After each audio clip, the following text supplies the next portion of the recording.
Fire की ज़रूरत क्यों पड़ती है, इसको लेकर के लगातार हम आपको बता रहे हैं। लेकिन इसके साथ साथ एक बात हम आपको ये भी बता दें कि युद्ध और संघर्ष को अस्थायी रूप से रोकने या एक महत्वपूर्ण उपाय है जिसको लेकर के देश या समूहों के बीच में हिंसा बढ़ जाती है, जो सीज फायर की आवश्यकता कई कारणों से पड़ती है।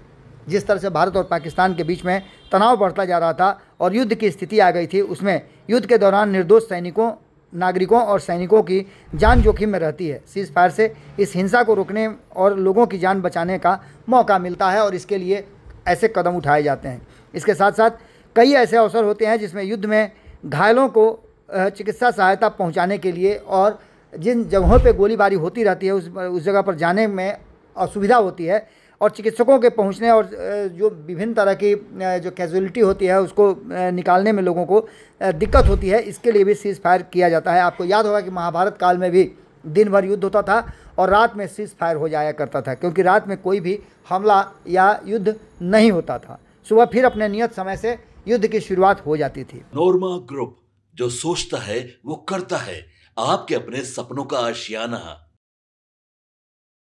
भारत और पाकिस्तान के बीच तनाव की स्थिति थी। अब इस तनाव की स्थिति से निपट लिया गया है। भारत और पाकिस्तान ने पूरी तरह से सीज फायर के लिए एक दूसरे को कह दिया है और उसकी तैयारी भी हो गई है। इसकी जानकारी अमेरिका के राष्ट्रपति डोनाल्ड ट्रंप ने दी।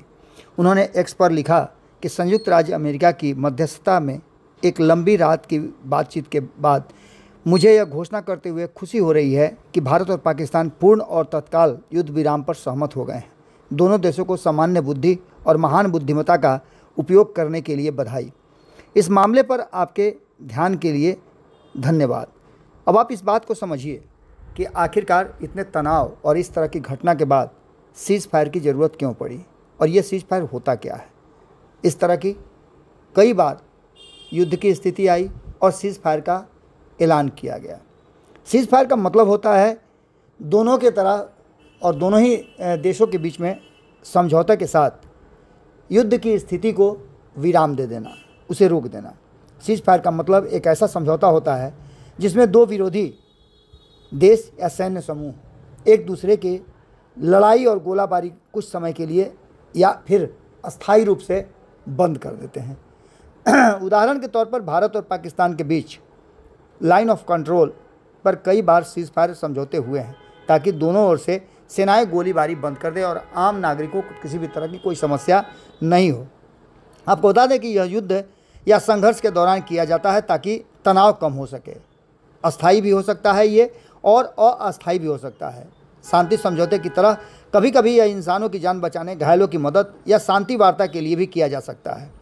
आपको बता दें कि सीज फायर कब की जाती है, इसके पीछे के भी कई कारण हो सकते हैं।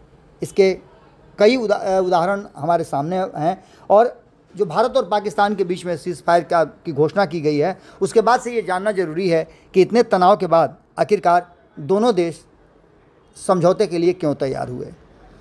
जिस तरह से पाकिस्तान की तरफ से आतंकियों को पनाह दी जा रही थी, भारत ने आतंकी ठिकानों को ध्वस्त कर दिया। भारत का मकसद था आतंकी ठिकानों को नष्ट करना, न कि पाकिस्तान के नागरिकों और पाकिस्तान को किसी तरह की क्षति पहुंचाना। हाँ, एक बात ज़रूर है कि पाकिस्तान बार बार इस तरह के आतंकियों की पनाहगार बनता है, तो ऐसी स्थिति में कहीं ना कहीं कोई बड़े कदम उठाने पड़ते हैं।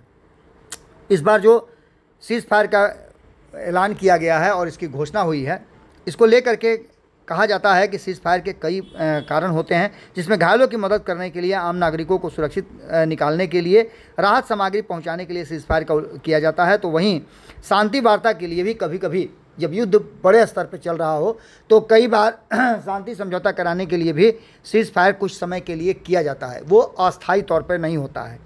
आपको बता दें कि त्योहारों या ख़ास अवसरों पर, जैसे ईद हो, दिवाली हो, क्रिसमस हो जैसे पर्व हों, इन पर्वों पर भी सीज फायर का उल्लंघन किया जाता है, जिससे कि नागरिक अपने त्यौहार और अपने धार्मिक अनुष्ठान कर सकें। युद्ध में थकावट को भी देखते हुए कभी कभी ऐसा दोनों पक्षों की तरफ से निर्णय लिया जाता है कि कुछ समय के लिए युद्ध विराम या फिर सीज फायर किया जाता है। सीज फायर की ज़रूरत क्यों पड़ती है, इसको लेकर के लगातार हम आपको बता रहे हैं। लेकिन इसके साथ साथ एक बात हम आपको ये भी बता दें कि युद्ध और संघर्ष को अस्थायी रूप से रोकने या एक महत्वपूर्ण उपाय है जिसको लेकर के देश या समूहों के बीच में हिंसा बढ़ जाती है, जो सीज फायर की आवश्यकता कई कारणों से पड़ती है।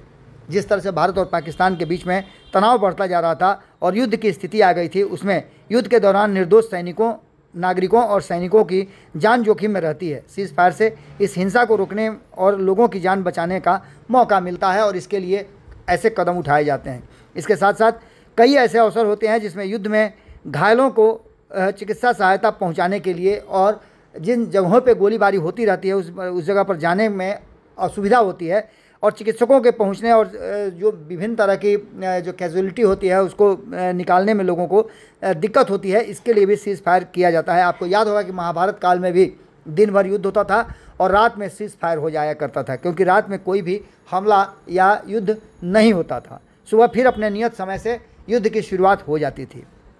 आपको बता दें कि जब दोनों पक्षों में लगातार लड़ाई होती रहती है तो स्थिति बिगड़ सकती है। ऐसे में सीज़ फायर एक अस्थायी समाधान हो सकता है जो बातचीत और शांति वार्ता के रास्ते खोजने के लिए किया जा सकता है। इसमें कई देश, जो पड़ोसी देश होते हैं या मित्र देश होते हैं, वो दोनों ही पक्षों को बैठा करके और शांति समझौते की बात करते हैं और सीज़ फायर इसके लिए भी किया जा सकता है। अंतर्राष्ट्रीय दबाव में कभी कभी सीज़ फायर का भी ऐलान किया जा सकता है। अक्सर अंतर्राष्ट्रीय समुदाय द्वारा दोनों पक्षों पर दबाव डाला जाता है जिससे कि सीज़ फायर किया जा सके। यह सीज़ फायर विश्व स्तर पर दबाव को कम करने और सहयोग प्राप्त करने के लिए भी किया जाता है। भारत और पाकिस्तान के बीच में जिस तरह से तनाव बढ़े थे, पूरी दुनिया भारत की तरफ देख रही थी और भारत के साथ भी खड़ी थी, क्योंकि भारत जिस तरह की कार्रवाई कर रहा था वो पूरी तरह से सही ठहराया गया था, क्योंकि आतंकी ठिकानों पर हमले किए जा रहे थे और किसी भी नागरिक को कोई भी क्षति नहीं पहुँचाई जा रही थी।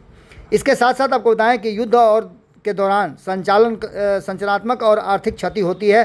सीज़ फायर से विनाश को रोका जा सकता है। इसके बाद में पुनर्निर्माण के लिए मदद मिलती है। यानी कि आप सीधे तौर पे समझते हैं कि युद्ध और इस तरह के जो गोला बारूद दागे जाते हैं उससे क्षति होती है और आर्थिक के साथ साथ और भी कई तरह की क्षति होती है, जिसको फिर से रीइनबिल्ड करने के लिए भी सीज़ फायर का ऐलान किया जाता है। सीज़ फायर के दौरान सीमावर्ती इलाकों में आतंकी गतिविधियों पर काबू पाया जा सकता है, क्योंकि दोनों पक्ष को युद्ध विराम के लिए बाद स्थिति सामान्य बनाने के लिए भी समय चाहिए और इस समय को लेकर के सीज़ फायर किया जाता है। सीज़ फायर को लेकर के और भी कई कारण इसमें सामने आते हैं। पाकिस्तान जिस तरह से कोई भी हमला करके सफल नहीं हो पाया और भारत ने सारे हमलों को नाकाम कर दिया। जिस तरह से प्रेस कॉन्फ्रेंस करके कर्नल सोफिया कुरैशी ने प्रेस वार्ता में बताया कि पाकिस्तान की ओर से किए गए हमलों से में भारत को कोई भी नुकसान नहीं हुआ है, जबकि हमने उनके कई आतंकी ठिकानों को ध्वस्त कर दिया है।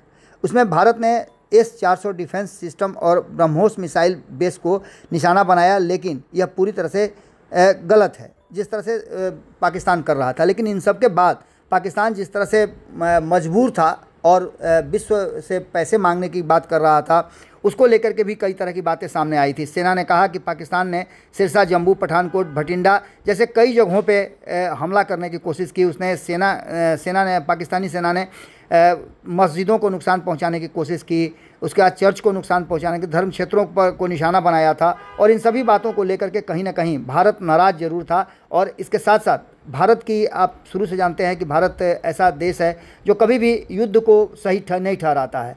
ऐसी स्थिति में आप समझ सकते हैं कि पाकिस्तान के बीच में जिस तरह से ये सब कुछ चल रहा था, उसके लिए IMF से कर्ज मांगा गया था, लेकिन वहाँ भी भारत ने सीधे तौर पे IMF को कह दिया था कि अगर पाकिस्तान को कर्ज दिया जाता है तो पाकिस्तान तो दिवालिया है ही, इसके साथ साथ IMF भी दिवालिया हो जाएगा। कई बार ऐसा देखने को मिला है।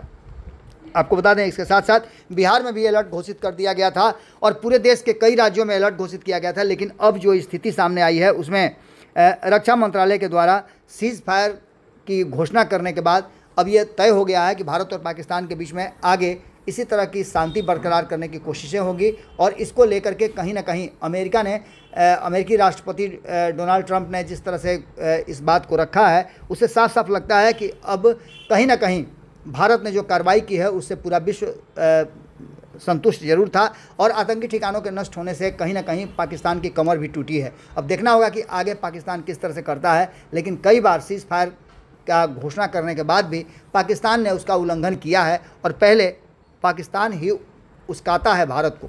अब देखना होगा कि आगे पाकिस्तान किस तरह से भारत के साथ रिश्ता रखना चाहता है या फिर आगे वो इसी तरह की कार्रवाई करता है। अगर ऐसा कुछ होता है तो निश्चित रूप से ये सीज़ फायर का उल्लंघन होगा। हालांकि अभी तो शांति बहाल करने की कोशिशें जारी है। आपके सपनों को हमने सजाया है, ई होम्स पैनोरमा को हमने बनाया है। ई होम्स मेरा एक सपना था जिस पे मैं पिछले 4 साल से काम कर रहा था। हमने जो बनाया है वो सबने है माना। ई होम्स पैनोरमा में हो आपका भी आशियाना। और फाइनली हमने 2021 में इस प्रोजेक्ट को लॉन्च किया। बहुत लोग अप्रिशिएट कर रहे हैं कि पूर्णिया जैसे शहर में, बिहार के, एक तो बिहार की बात करें उसमें भी पूर्णिया जैसे छोटे जगह में इस तरह का लाइफस्टाइल देना, ये सुन के हम लोगों को बहुत अच्छा लगता है। ई होम्स में हमने कुछ और भी किया है, जैसे हम जिस जगह में रह रहे हैं हमारे फैमिली सिक्योर हो, उनको सिक्योरिटी का ध्यान में रखा है। आपकी सुविधा और सुरक्षा आपके लिए खास है, ये आपका विश्वास है। इसमें आर्टिफिशियल इंटेलिजेंस का 7 लेयर सिक्योरिटी का हमने इस्तेमाल किया है। लस ग्रीन कैंपस को बनाया है। यदि हमारा बाउंड्री वाल है तो वो वर्टिकल गार्डन है। ये जितनी भी फैसिलिटी होता है एक इंटरनेशनल टाउनशिप में, ई होम्स है, ये हम लोग विश्वास नहीं कर पा रहे हैं। जो भी हमारे मित्र दोस्त या जो भी हमारे बाहर के बाहर आते हैं तो हम लोगों को बहुत अच्छा सुनने को मिलता है और बहुत अच्छा क्रेडिट मिल रहा है। वो सारा हमने सिर्फ एक बिल्डिंग नहीं बनाया, हमने एक बहुत अच्छा लाइफस्टाइल दिया ई होम्स में, और मेरा एक सपना था जिसको मैं आज फुलफिल होते हुए देख पा रहा हूँ। ये आपका आवास है। ई होम्स पैनोरमा में अब आपका निवास है। E homes Panorama, luxurious lifestyle redefined. Panorama group, जो सोचता है वो करता है। अगर ये वीडियो पसंद आई और वह बिहार के राजनीति और बिहारियत से सरोकार रखेनी तो सब्सक्राइब बटन दबा के चैनल के सब्सक्राइब कर ली। ओजे एगो घंटी बा, ओकरा बटन दबा देला से कुल सटीक और मारक खबर रुआ मुफ्त में मिल जाई। अगर रुआ पत्रकारिता के हमनी के नया प्रयोग में सहयोग कर चाहतानी तो ज्वाइन बटन दबा दी। पेटीएम नंबर नोट कर ली 9386816700।